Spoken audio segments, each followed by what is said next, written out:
Welcome to Nithan classic viewers. இன்றைக்கி செய்ய போகிற ரெசிபி என்னன்னு பார்த்தீங்கன்னா, இன்ஸ்டன்ட் நெல்லிக்காய் ஊறுகாய். ஊற வைக்காமலே உடனே நம்ம இந்த ஊறுகாய் செய்யலாம். ரொம்ப சூப்பராகவும் டேஸ்டியாகவும் இருக்கும். வாங்க வீடியோக்குள்ளே போகலாம். நெல்லிக்காய் ஊறுகாய் செய்ய தேவையான பொருள்லாம் என்னன்னு பார்ப்போம். நெல்லிக்காய் பாருங்கள், 1/4 கிலோ நெல்லிக்காய் நல்லா 3-4 வாட்டி கழுவிட்டு ஒரு காட்டன் துணியில் பாருங்கள் ஈரம்லாம் இல்லாமல் தொடச்சி வச்சுக்கணும். வெந்தயம் பாருங்கள் 1/2 ஸ்பூனு நம்ம ட்ரையாகவே நல்லா வாசனை வர அளவுக்கு வறுத்துட்டு அதையும் பொடி பண்ணி வச்சுருக்கேன். கடுகு 1 ஸ்பூனு அதுவும் ட்ரையாக வறுத்துட்டு பொடி பண்ணி வச்சுருக்கேன். மிளகாத்தூள் பாருங்கள் 50 கிராம் காஷ்மீர் மிளகாத்தூள். புளி ஒரு பாருங்கள் இந்த நெல்லிக்காய் சைஸு கொஞ்சம் அதோட கொஞ்சமாக புளி வச்சுருக்கேன். உப்பு தேவையான அளவு உப்பு. பூண்டு பல் பாருங்கள் ஒரு 10 பல் உரித்து வச்சுருக்கேன். எப்படி செய்யலாம்னு பார்ப்போமா. புளி பாருங்கள் தண்ணி ஊற்றி நல்லா ஊற வச்சுட்டு அது அப்புறமே நல்லா கரைச்சி வடிகட்டி எடுத்து வச்சுக்குவோம். ஊறுகாய் செய்ய 100 மில்லி நல்லெண்ணெய் எடுத்திருக்கேன். இந்த எண்ணெயில் கொஞ்சம் ஊற்றிக்கலாம். இந்த எண்ணெயிலே பார்த்தீங்கன்னா அடுப்பை சிம்மில் வச்சுக்கிட்டு இந்த நெல்லிக்காயெலாம் ஒன்று ஒன்றா போட்டுக்கலாம். முழுசாகவே போட்டுக்கலாம், எதுவும் ஒன்றும் கீரலை. அதுதான் எண்ணெயில் போட்டால் நம்ம இதாகும் தெரிக்கும்ட்டு தான் நல்லா காட்டன் துணியில் நல்லா துடைச்சிடணும். அப்படி இல்லைன்னா ஃபேனில் ஒரு 1/2 மணி நேரம் வச்சுட்டிங்கன்னா நல்லா காஞ்சிரும்.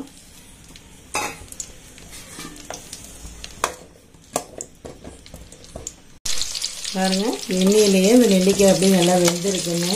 அடுப்பை சிம்லேயே தான் வச்சுக்கணும், நீங்கள் ஹையாக வைக்கக்கூடாது. இதை நம்ம அப்படியே எண்ணெயிலேருந்து எடுத்துடலாம்.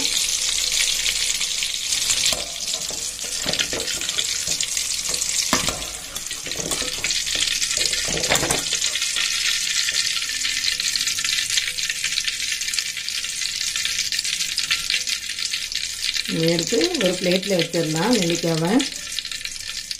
இந்த எண்ணெய் பாக்கி கொஞ்சம் வச்சுருந்தோம் இல்லையா 100 மில்லியில், அந்த எண்ணெயும் ஊற்றிடுவோம்.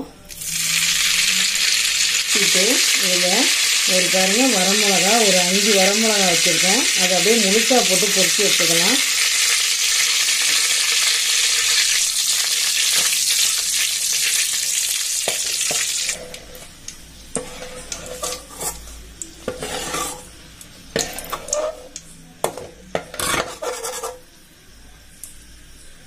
பூண்டை பாருங்கள் 1-2 மாதிரி தட்டி வச்சுருக்கேன். இந்த பூண்டை நம்ம இந்த எண்ணெயில் அப்படியே கொஞ்சமாக பொரிச்சு எடுத்துக்கலாம். பாருங்கள் பூண்டு நல்லா பொரிஞ்சிருச்சு. முழுசாக போட்டால் பூண்டு அப்படியே தெரிக்கும். அதனால தான் 1-2 தட்டிட்டு போடுறது. இந்த மாதிரி எடுத்துடலாம். பூண்டையும் எடுத்து பிளேட்டில் வச்சிடலாம்.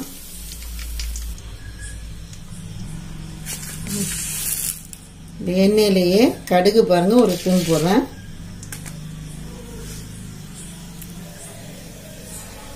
கடுகு நல்லா பொரிஞ்சிருச்சு. நம்ம இறக்கி வச்சிடலாம் தனியாக.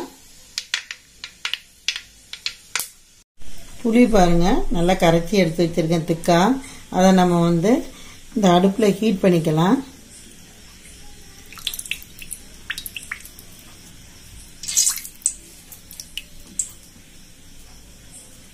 இதை நல்லா அடுப்பில் நல்லா கொதித்து சுண்டி வர அளவுக்கு நம்ம இதை இது பண்ணிக்கலாம். புளியை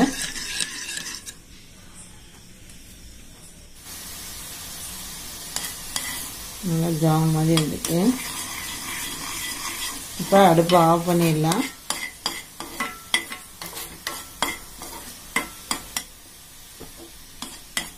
அடுப்பை ஆஃப் பண்ணிட்டேன்.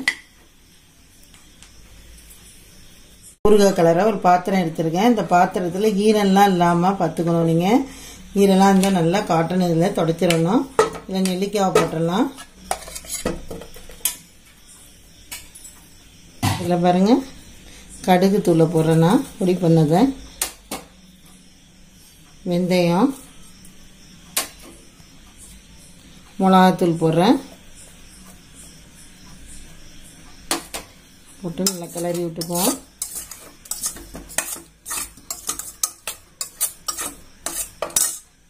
உப்பு பார்த்துங்க கம்மியாக போட்டுக்கலாம், தேவையான அளவு. வேணுன்னா கூட பத்தலைன்னா கலந்துக்கலாம்.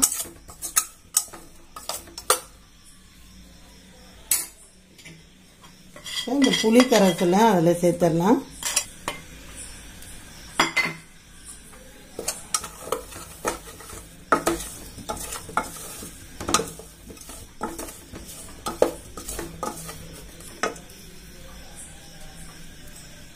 இந்த எண்ணெய் கடுகு பொரிச்சு வச்சிருக்கோம் இல்லையா, அதை வந்து ஊற்றிடலாம்.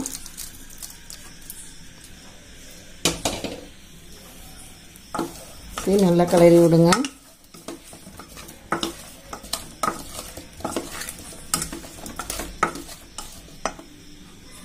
இன்னும் இருக்க மிளகாத்தூள் எல்லா மிளகாத்தூளையும் போட்டுடலாம்.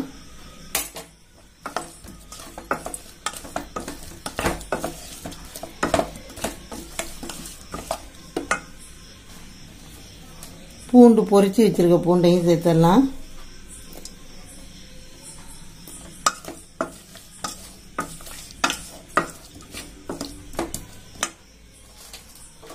மிளகா போட்டுடலாம்.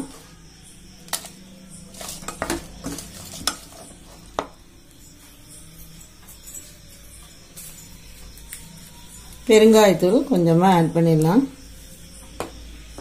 இப்போ வந்து எல்லாத்தையும் ஒன்றா மிக்ஸ் பண்ணிவிட்டு நீங்கள் வந்து எப்படி உப்பு போதுமா என்ன அப்படின்னு பார்த்துக்கலாம். பத்தலைனா கூட கொஞ்சம் உப்பு சேர்த்துக்கலாம். வந்து அடுப்பை வைக்கணும் அவசியம் இல்லை. நான் அடுப்பு இல்லாமல் தான் சும்மா ஒரு பாத்திரத்தில் எல்லாம் முன்னாடியே செஞ்சுட்டு கிளறிட்டோம்.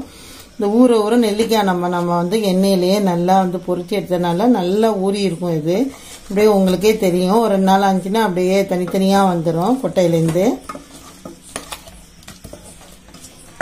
கெட்டு போகாது, ரொம்பவும் நல்லா இருக்கும். நெல்லிக்காய் ஊறுகாய் ரெடி ஆயிடுச்சு பாருங்கள்.